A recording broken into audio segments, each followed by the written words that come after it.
Welcome back, everyone, to Game 3 of this incredibly entertaining match between FPM, the Asia's second-place team, and VOR, the Asia's first-place team, as they are here in the international finals of King of the Sea 12, playing for a bigger slice of the prize pool.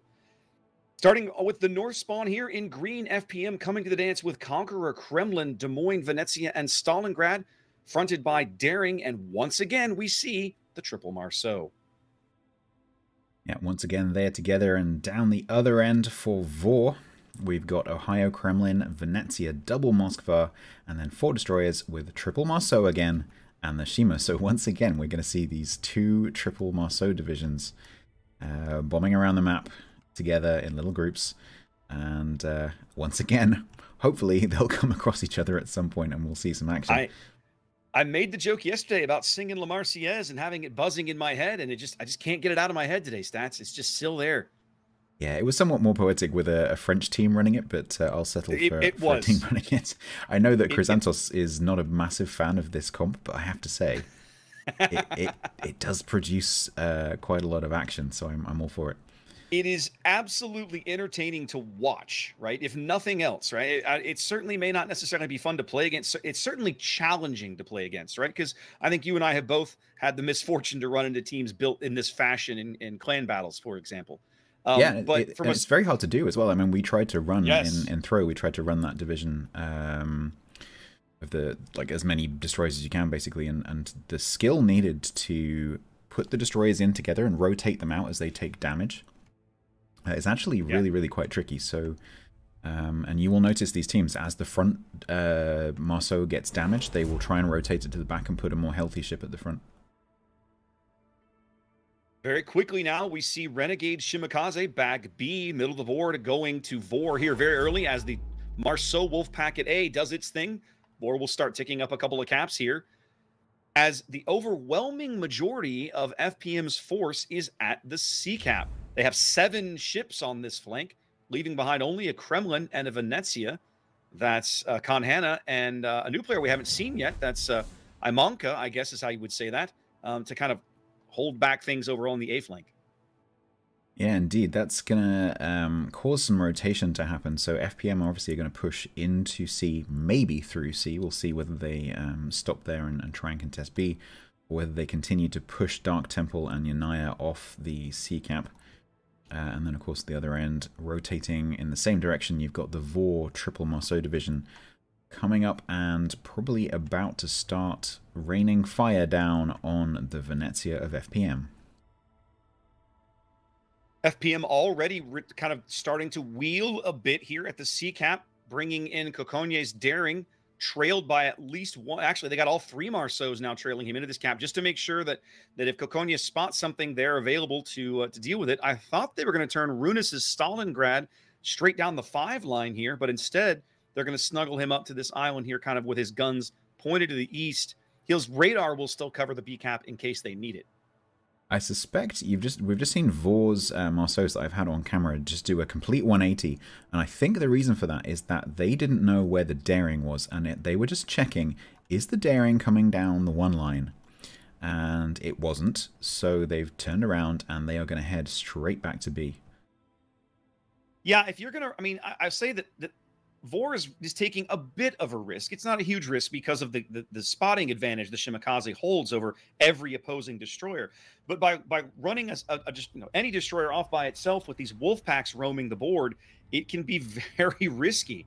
You can see Coconia this time. Last game, he was kind of off by himself a couple of times, or excuse me, in the very first game at Land of Fire, he was off by himself a little bit. This game, not so much. He's very much tethered to his teammates. And this is somewhat similar to the tactics that we were seeing yesterday with using 1 ship out the front to do the spotting, and then you've got the other ships behind to do the shooting. And yeah, Renegade needs to be really aware that if Renegades get spotted, he's in for a really rough ride, and not much support. If you look at the minimap, there's not much in the way of red support nearby, although the Marceau triple group is coming.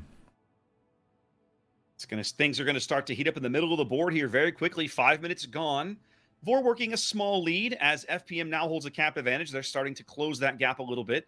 Still early going. No significant damage on either team. I mean, a little bit on the VOR side, but nothing catastrophic. No, basically not much fighting gone on at all yet. Both teams jockeying for position, but I think this is a brewing storm. I agree. Yeah, the cyclone of Marceaus circling around B. It's like watching a group of sharks. That's a really, really good analogy. I mean, these things are so fast, and they have they have really good teeth. I mean, let's be honest. That's a great analogy. The thing is, because they can move together so quickly and redeploy, the other team's going to find it really hard to react, especially if they're not exactly sure where they've gone, because, of course, most of the time when they're doing this, they're unspotted. So they can say, you know, the caller can say, okay, the next target is, let's say, Dark Temple, who is currently nose in here. So these Marceaus may well be going around to try and lay some fire down on Dark Temple, chip the health down. They could also be anticipating the triple Marceau division from VOR coming around underneath B like they are right now, trying to head them off at the pass. So we'll see what happens, but I think inevitably at some point they will come together. At the moment, neither team completely aware of where the other's Marceau wolf pack is, and I think that's one of the reasons we're seeing some of the cautious play that we are, certainly from Runus, who is depressingly familiar with what it's like to get burned out by all that Marceau fire. They are trying to bring, it looked like they were trying to bring in Temple's Moskva to potentially radar the Daring at B, but they've instead just used Renegade to spot him because, of course, the Shimakaze is stealthier than Daring is. Yeah, indeed. And I suspect also it's going to be, if any of these ships have radio location, it's going to be the Shimakaze and the Daring, and they are closest to each other. And so the Marceaus will not be lit up by that radio location. Here we go. We just saw some shells going in on Roselia, but Roselia declining to return fire. Plan CVN not feeling any such compunction. But at this range, they're not going to land a significant amount of damage, it doesn't look like. No, both sets of Marceaus not able to land any shells. I mean, these are very small ships. They're very maneuverable, and the shells are reasonably floaty. Yeah. Anything beyond about 10k, really, you're going to struggle to actually land those shells. C remains contested, but there's some Shimakaze torps coming in. Munon's going to have to juke and just get past them. It looks like Roselia is going to pause and wait for them to go by. Yeah, Shimakaze torps are not that stealthy, so these, for a Marceau, they're not that much of a problem to deal with. For some of the bigger ships, for example, though, like the Conqueror in the background, not so easy to dodge. And they sting. Yep. They really sting.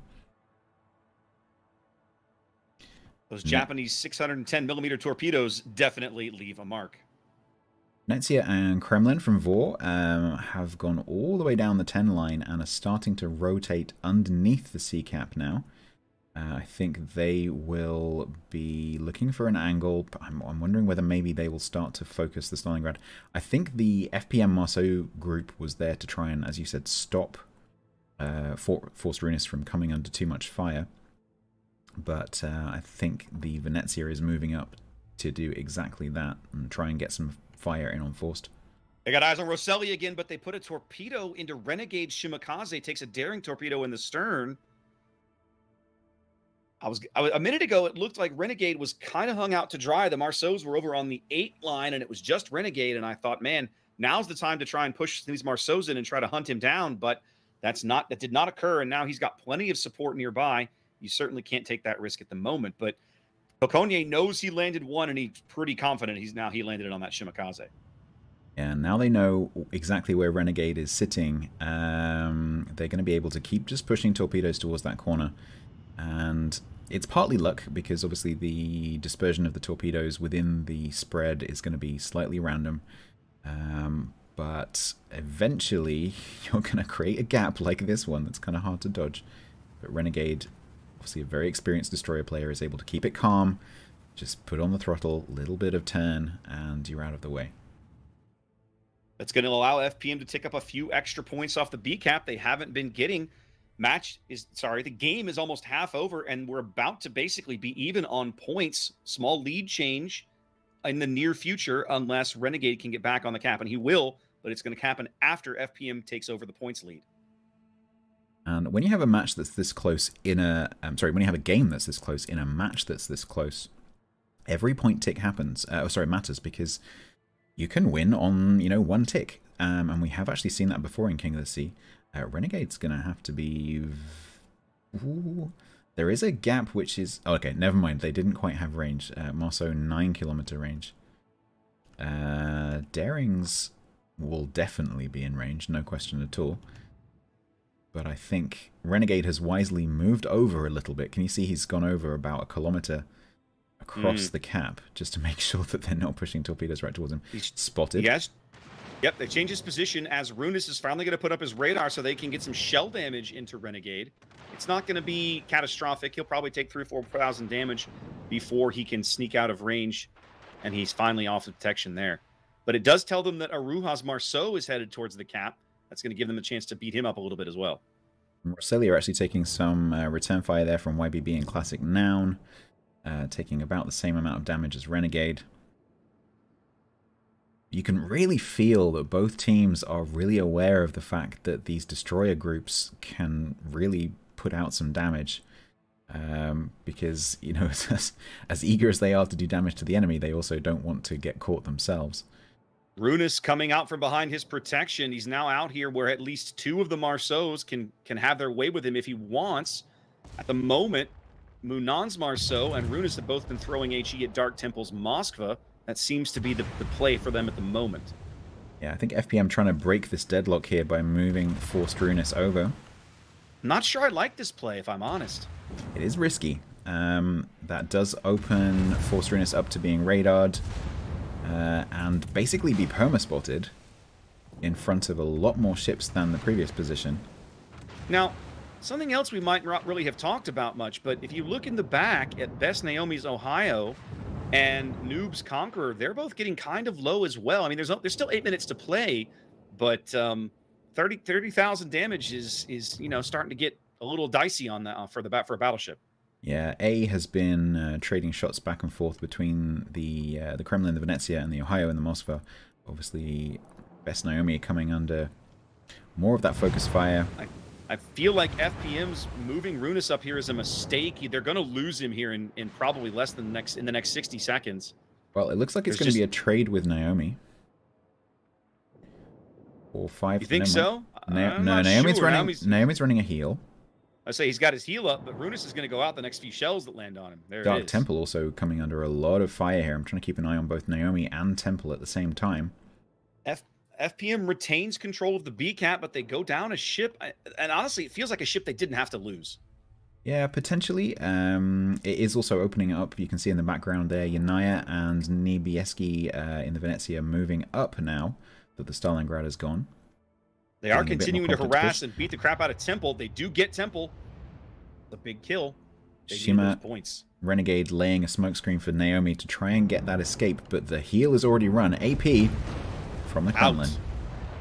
And just like that, FPM up over 900 points, under 60 seconds to a win here in Game 3. So VOR have to get into B and block. They also need to try and push up to C, although that's a very long way to run in 1 minute and 20 seconds. I don't think they can actually physically get there.